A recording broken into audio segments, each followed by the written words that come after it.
I'm Gil Hoffman, the Executive Director of Honest Reporting, which is a pro-Israel media watchdog based here in Jerusalem.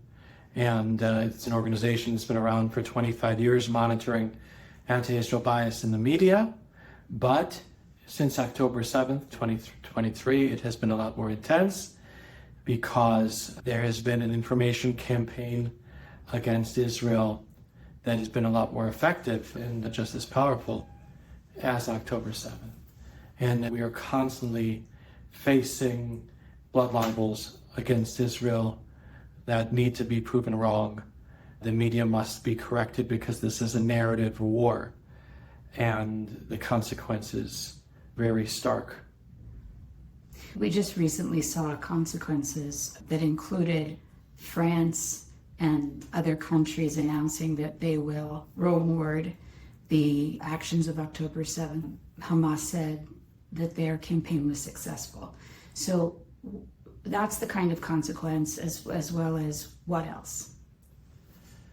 So I have to unfortunately downplay what Macron and other world leaders think they might be accomplishing. They're not going to be giving the Palestinians, whether they're led by Hamas or by the current Palestinian Authority, a state on a silver platter. It doesn't work that way, not from declarations, not even at the UN. And there are criteria for a Palestinian state, for any state. The Palestinians don't meet any of them. All Security Council members would have to agree without veto, thankfully, to the Trump administration. That's not going to be happening. So in the end, that's just lip service to their internal Muslim minorities in their countries that the world leaders are paying. The real consequences are actually much more serious. After this war ends on the 7 military fronts, there's still going to be the narrative war. You called it, Pamela, the 8th front. I count mainstream media, social media, and college campuses around the world as 3 more. I count 10. But what's going to be happening is then when the military war ends, the narrative war will continue. And it's either Israel became an international pariah like apartheid South Africa, and it's never going back, or Israel saved the world from genocidal terrorists and an Islamic fundamentalist nuclear bomb. It's one or the other. So if the world continues to believe the former, then terrorism is going to thrive around the world, even in places where there are no Jews. The entire world is going to be more unsafe. Israelis won't be able to travel anywhere. Jews will have to hide around the world. And if the world understands the truth that Israel saved the world in this war, then there's going to be an economic rebound over here. Our high-tech and tourism-based economy is going to thrive. It's a post-war economic boom. The Abraham Accords are going to expand. Terror will weaken around the world, and the entire world will be safer. It's that serious. What's the mechanism by which the media continues to spread these falsehoods? The front page, Pamela. And the mechanism is right in your face. If in the beginning of the war they tried to be nuanced and balanced and even-handed and even objective, we haven't seen that in a very long time. The media has adopted the narrative of Hamas full line and sinker, and it's really scary. People are believing very easily disproven lies around the world. They're getting it wrong. They're not even trying. They're not even hiding their agenda anymore. It's so dangerous. What's the most recent example of that? I mean, Israel was about to reach an agreement with Hamas. Now, it was an important step toward ending the war. Donald Trump, Netanyahu came to the White House, and the president said, we're about a week away from ending the war. Then what happened? The war's not over. Well, soon after that, there was a campaign to try to make it look like Israel's purposely starving Gazan children at a time when Israel was already bringing in more food to an enemy population more than any government or army ever did to an enemy population in the history of warfare on this earth. And the media outlets tried to push it. They put pictures of kids that look terrible on the front pages of papers. And then it turned out they're not starved. They have pre-existing conditions that have nothing to do with Israel, nothing to do with the war. And then they apologized in a small and hidden, half-hearted kind of way, but the damage was already done, and they didn't care. They advanced their narrative. They lied. It resulted in these countries saying they're going to recognize the Palestinian state. It resulted in violence. It made the world more dangerous, all based on lies. And then Hamas decided not to. And then Hamas stopped their talks in Doha, and they haven't really advanced since then. The war is continuing. Now Israel is preparing to take steps to defeat the last stronghold of Hamas in Gaza City. All of that could have been avoided. There are people who blame Israel, blame Netanyahu. We have to differentiate between the two, just like Americans differentiate between America and Trump. For this war not ending, there are people who rightly blame Hamas, which has been using their people as human shields. It doesn't care how many of their own people are killed because their goal is to destroy Israel. I also blame the media for being irresponsible in their reporting. Is there a pathway from Hamas to, say, AP or Reuters, and then from AP or Reuters to other media outlets, or does it go direct from Hamas, plants as journalists to other outlets? Pamela, there was a decision made by the Israeli government more than a decade ago to not let journalists into Gaza. Your viewers here can decide for themselves that there are pros and cons. It's a damned if you do, damned if you don't kind of decision. But there are no regular journalists in Gaza. There are ordinary Gazans with cell phones. None of them went to the Medill School of Journalism like I did. None of them went to Columbia. All of them are beholden to Hamas. All of them know that if they don't present Hamas's narrative, they won't live much longer. And so those are the people who are sending in their stories and their pictures to AP and Reuters. And by the way, Reuters used to have Israel reported separately from the rest of the world. The bureau here reported directly to their international headquarters in London. A few years ago, they changed it. We're in the Middle East, so it goes via Qatar, which funds Hamas. So the people who decide which photographs are sent around the world by the largest news agency on earth, Reuters, are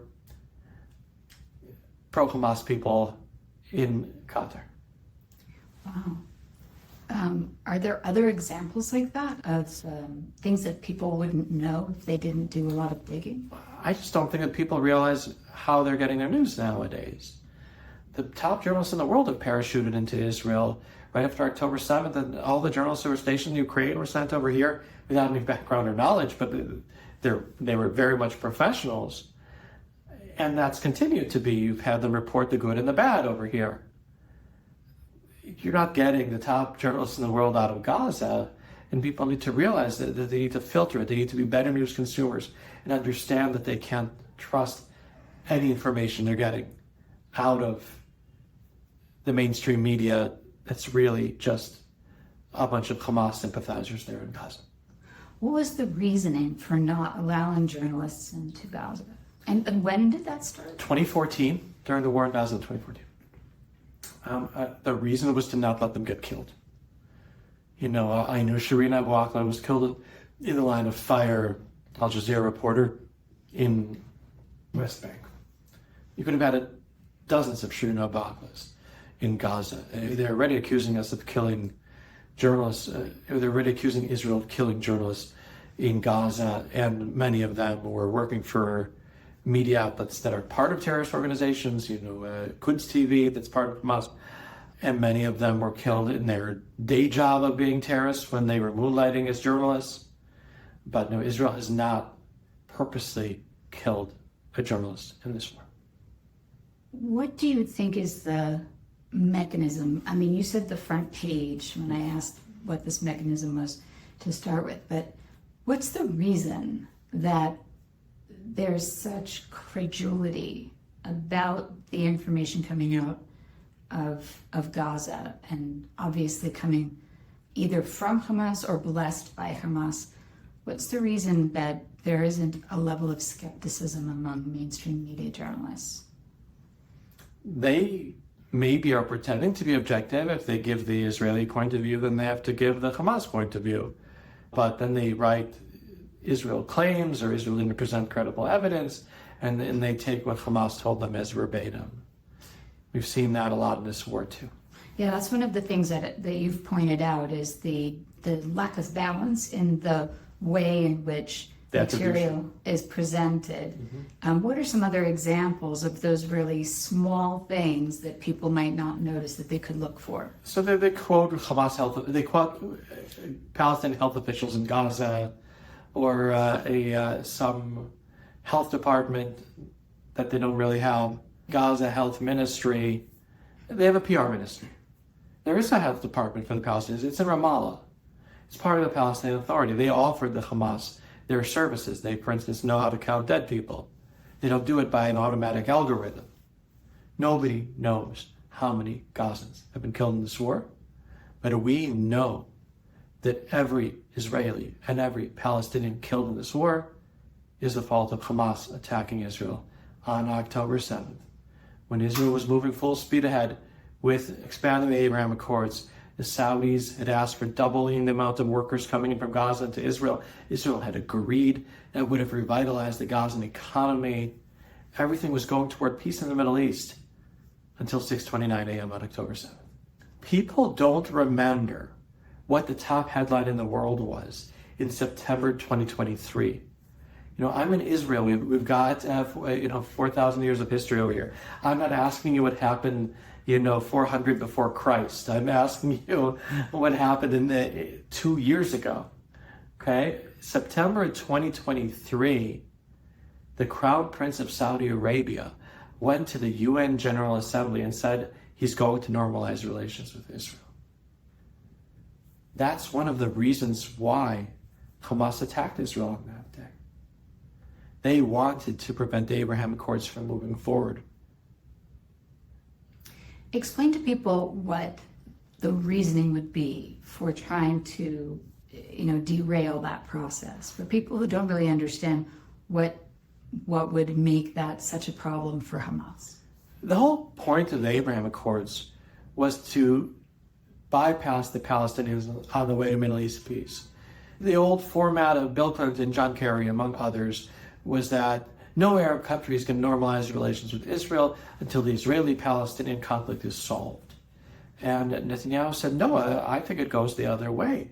I think that, if we use our strategic and economic ties to Arab and Muslim countries who want to have these relations with Israel and are sick and tired of waiting for the Palestinians to start making decisions to help their own people, then suddenly it's going to ignite a process that will spread throughout the Middle East.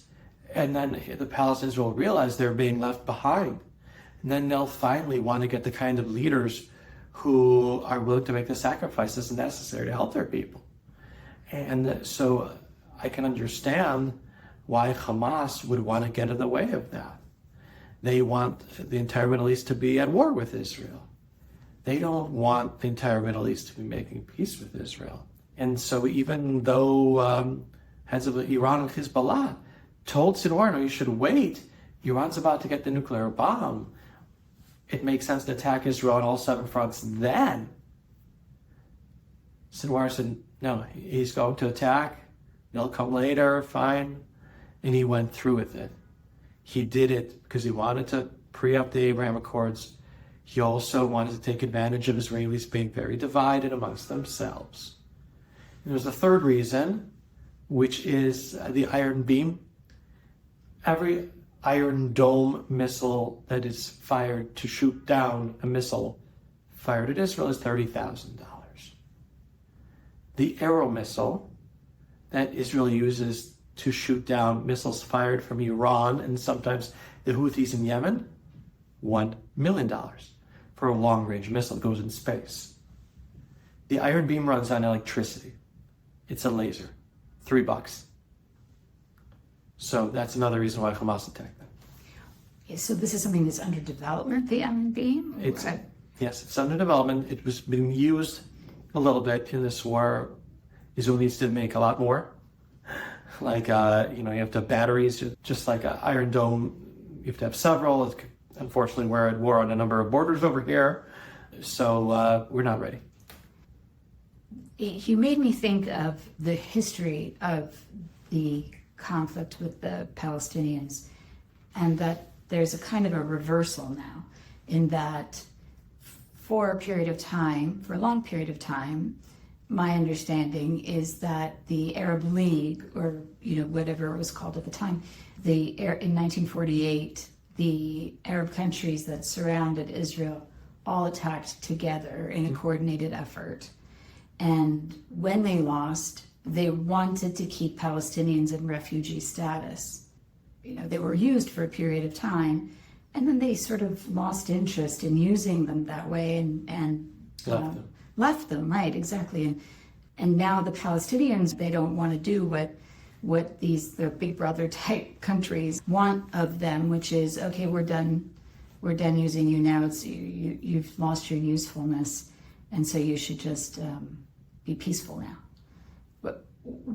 Do I sort of have that right as a summary? What's happening is that the Palestinians have been given false hope that one day they'll return to where their great-grandparents lived. 1948 was a long time ago.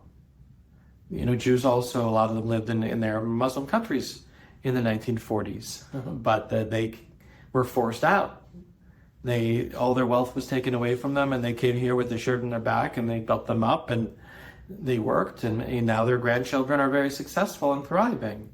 And that hasn't happened to the Palestinians who've been exploited by the Arab and Muslim countries to use as a tool against Israel to try to destroy the Jewish state. They deserve better than what their leadership has given them. It's been a long time. It's time to move on. And so the hope is that when the war ends, when Hamas is defeated and no longer in power, it'll be an international stewardship of Gaza, led by the countries that have already made peace with Israel and the countries that are about to make peace with Israel. UAE and Egypt, and then Saudi Arabia will build up Gaza. This time the aid from around the world that will flow will be used above ground to build schools and hospitals and playgrounds, not below ground to build terror tunnels used to try to attack our schools and hospitals and playgrounds. And that construction needs to be predicated on educational reconstruction. That means teaching the Abraham Accords curriculum of tolerance and not hate. And that won't change things overnight. The people of Gaza will still hate me. But people forget that after World War II, the US and the UK controlled the education systems of Germany and Japan for 30 years. It will take time, but the people of Gaza will be able to prosper. They work on building their lives and not on trying to end mine. You've written a lot about the material in the education, I believe. There's a lot of evidence of what Palestinian children are taught about Jews and about Israel and about Israelis. What are they taught? They're being taught that Israel is illegitimate and it has to be destroyed, and they idolize suicide bombers, Mickey Mouse, that taught them to grow up and be a suicide bomber. That's not okay. The people of Gaza deserve better. And it's up to the international community not to screw up again. Not empower Hamas and its allies at the United Nations. And they have an organization called UNRWA that is completely corrupted in the UN, and that facilitating teaching Gazan children hate, and gave them this false hope, and that Israel can be destroyed. Hamas was very much integrated within UNRWA, and UNRWA was very much integrated within Hamas. They need to not be allowed to do what they did again. People around the world respect the United Nations. They're wrong. The United Nations has done a lot of damage over here. They are very corrupt, and they're very in bed with the terrorists. They're not going to be allowed to be a part of the education system again. Israel can't afford to make that mistake again by letting that happen. One of the things that I saw in the early part of the ground war were images of workbooks and children's materials that were quite anti-Semitic, but also copies of Mein Kampf in Arabic.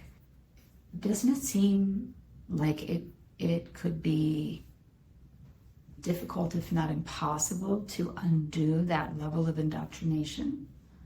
It will take time to undo the level of indoctrination. Let's not forget that even the beginning of the war was based on a lie. We call this Al-Aqsa flood operation, as if Israelis were suddenly running to their mosque.